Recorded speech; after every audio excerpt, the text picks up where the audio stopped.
normal people become terrified of criminals. Shots were just fired. Police just came out and told us, and we're headed there right now. They become terrified of their own government. GOP senators call for China travel ban to prevent mystery illness spread. The senators wrote to President Biden demanding he immediately restrict travel between the U.S. and China.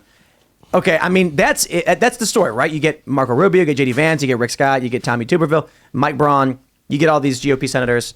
This is around the same time. It was end of December into January. We started hearing about this mystery illness back in 2019 to 2020. A lot of people have been predicting that there was going to be some kind of lockdown measure. Okay, and where was that taking place at that time? The first one. Yeah. China. Coincidence? Well, here we go, man. So now take a look at this. What is causing the white lung? Oh. This is, okay, remember when these photos came out of people's lungs and they were white? And now it's like happening all over again. It's kind of wild because, basically, I don't think all of you in the band, but many of you, I think, have stories of defying the lockdowns, the restrictions, and the mandates. Mm-hmm. And so the day you're like, hey, we're going to come on and we're going to talk about this, we get this story about it's all starting again. Yeah. And now, of course, they are saying, no, don't worry. There's not going to be another pandemic. Health experts are saying, don't worry about it. But that's the other thing they did. When COVID first started, you had Fauci saying that you didn't have to wear masks. Don't worry. It's not that big a deal. YouTube was actually restricting content that was talking about it. And then all of a sudden it turned into the whole country locking down, restrictions on businesses, mandates for certain medical treatments. Oh, I remember. I'm hoping that we don't go there, but hey, welcome to the show, guys. What a day to join us. Well, I couldn't believe it. You had that up earlier on the screen. I said to you, I'm like, that's not from today. Yeah, it's like that happened today, dude. Yeah, so. And then we pulled up the band White Lung, which... Yeah, I Google searched White Lung. There's apparently there's a band called White Lung. Already? Well, they've been around for several years. I mean, this is their time to shine, baby. Search algorithm. You know what? I'm not going to live in fear. I'm done with it. I think a big part of what happened with COVID was people were afraid, and that were was you why afraid last time, Ian? A part of me was like, what if this turns into? I'm not even letting my mind go there this time. Like I'm right. Wash your hands, stay healthy, be your best self. That is it. I was afraid for about 15 seconds, and then I smelled bullshit early on. Yeah, man. I mean, letting like a scientific technocracy guide the world is like, I'm not. You got a stinky bro on your mic. Hey, stink bug. Oh, what's happening, dude? What's he doing here? You gotta. That thing carries white lung, dude. You gotta be careful. Well, hey, hold on. Those stink bugs are from China. Yeah. For real. They're a marmorated You heard stink it bug. here They were like an first. invasive species in the 90s.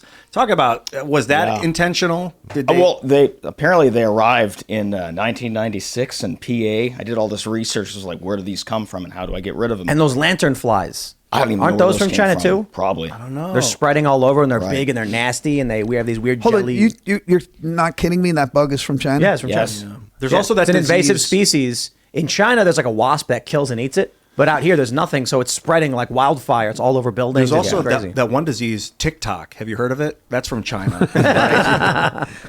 That's spreading mind viruses. Mainly infects phones.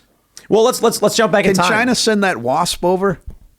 I think there's something about the temperature. They don't do well, and can we get our wasp to take care of it? But let's do this. Like basically, we have this story, and I don't know if this goes anywhere. This is it, the mysterious illness. They're saying, oh no, who knows? And I think the price of freedom is eternal vigilance. So we should pay attention to these stories. And I don't know what to tell you, man. You gotta figure out what's right for you. You gotta talk to a medical practitioner that you trust when these things get wild. But I do think when it comes to government authoritarianism, it's entirely another question. We should just say no. And I hope everybody learned their lesson from the get-go. But let's go back in time and talk about why you guys are defiant and, what is that all about? I refuse to wipe down my groceries this time. I don't care what they say. I'm not going to. Is that why they fired you the first time? You I didn't brought in wipe- groceries to the 'cause I studio and didn't you're like, I wipe ain't wiping them. Well, the first time I didn't want to get the COVID shot. And I wasn't afraid of the COVID shot and everything. I didn't like the message. I didn't like the, what it was sending. I didn't, did I think I was going to die from it? No. But I didn't want to get it. So, and the company I worked for was Disney, and they owned the TV show. So You were on Kimmel. Yes, I was Jimmy Kimmel's announcer for 20 years on Jimmy Kimmel Live. Wow. And Jimmy wasn't happy that I wasn't going to get that vaccine, and all the producers of the show were very upset with me. But by that time, I had left California and I was living in Arizona because I brought my kids there because they wanted kids to play with, and Pasadena, California was very tight and very restricted. And so we went there, and they had cousins that lived there. So then Jimmy found out that I wasn't going to get the shot, and he was like, "What the hell are you doing?" And then to his, in all fairness to him, he, tried to keep me for as long as he could. And then this, piece of paper came in from the Disney and said all Disney employees have to get the vaccine. And then, and I was actually announcing the show from my garage in Arizona of a house that I was. Would they send you a script in the day and then you'd read it? I would go into my garage and put on a pair of headphones like this and fire up a computer, and I was right in the control room. And they were, so it was 5, 4. Oh, so 3, 2, you were 1. live on the show? Yeah. Oh, wow. Yeah. Oh, that's crazy.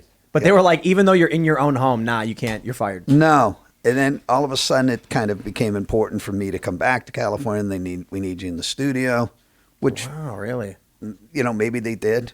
I don't, whatever, it's their show. But, so, but once that came in, then it was nothing anybody could do to keep me on the show. And so Jimmy tried? he did. I mean, yeah, I believe he did. I'm not a fan of that guy. That's what was so. It's a bummer, isn't it? What was so It's crazy? like me and Adam were really close friends with Jimmy because 20 Corolla. years. It's hard, so many friends and friendships were busting up and breaking up, and I was a victim of that. And there's people in my life that I don't really care about so much anymore that I once cared greatly about, and said, you've shown your colors, you shown me who you are, but it's hard, they're close friendships. I have to wonder if you're not friends now, were you ever really friends? That's what we say, we've had people who come on this show. We have people who work here and they get texts from people insulting them and saying, I can't be friends with you. And they're like, oh, that's crazy. And I'm like, that person was never your friend. What did you do by saying things you've always said? And it's just, if these people are more concerned about fitting in with strangers than caring for someone they've known for decades, they would never have your friend in the first place. Well, I agree with you 100%, but then in this instance, that never happened, So, do I have friends that, and this is lifelong, and I'm older than you, Tim. I've had friends, that politically or ideologically, we don't think the same way. But before all this COVID crap and before everything that went down, that was okay. If someone told me, they were voting for George Bush and I was voting a different way, I was like, okay, but I can still be your friend. Trump too, though. That's all changed. I think Trump changed everything. I think Trump's a symptom. I don't think Trump personally changed it. I think the Trump era. The Trump era is people cannot deal with I'm kind of, part of me is glad it all went down because you really get to see who's evil. It's kind awful. Of sorts, the rotten fruit sort of exposed itself. And It's important not to hate, though, because it's this dumbass psyop, man. It's hate the left and the right and the this and the them and the up and the down and and it's all getting through social media, and they're like, did you see far left? This guy's skin color is this color and this one's this color, and it's who gives, who cares? Yeah, but look, Amen. So what I'm talking about is, I was a huge fan of The Offspring, and then I heard Pete's story and started talking to Pete, and now I am the opposite of whatever a fan would be. I'm a detractor. I don't know, an opponent. I like their music, their early music. It is what it is. I'm not going to pretend like all of a sudden I hate the music. Right. But I grew up listening to this stuff, and then I found out what they had did, and I'm like, wow, these people are bad. And Noodles blocked me. He blocked me too. That's not a surprise. And I just will say, it's a crazy thing. Just the first song I ever learned was "The Kids Aren't All Right," and then one day he's blocked me on Twitter, and I'm like, wow, it's kind of cool, I learned this guy's song. I've never experienced the pain of Noodles blocking me. He still follows you or something. I'll hug you guys after. Sounds horrible. How did Yeah. you get through it? We're survivors. I laughed. I laughed a hearty laugh, and I was like, "Yo, this is crazy!" Like I grew up playing like I Choose and The Kids Aren't All Right, gone away, and now this guy's like gone hyper political and blocked me on Twitter, and I never even talked to the guy. I didn't even know him, but I think it was around the time that we started talking with you and working with you. Yeah. And then all of a sudden he's like, "You're gone." Yeah, you can't associate with me. Yeah, I'm, well, I'm a terrible person apparently. So I think a lot of people might know your story, but a lot might not. Do you want to explain like what went down with you? yeah, for sure. I think for all of us here, anyone in the music industry, in 2021, they roll this vaccine out. The whole industry is looking at each other like, all right, well, how do we get back on the road? How do we get back to making money? Because we've bombarded people with fear for a year or more of like, stay in your home, don't gather in groups, don't go outside, don't be in public. And now it's like, well, we'd sure like to start selling tickets again. What do we do? And I think, Live Nation and the other people at the top of the pyramid were like, oh, how about we'll have the idea of the fully vaccinated tour, right? So now we can say everyone in the bands and crew are fully vaccinated, so it's safe for you to come out and come to the shows again. We'll turn the money spigot back on, everyone get back out there, and we'll act, COVID's over. As long as you go get this shot, you're going to be totally safe. And at first, I think it also trickled down to the audiences too. Like the couple big artists out of the gate, for whatever reason, they were like, oh, we're doing these shows that are only for the vaccinated. Bring your vaccine card. You can't get in without it.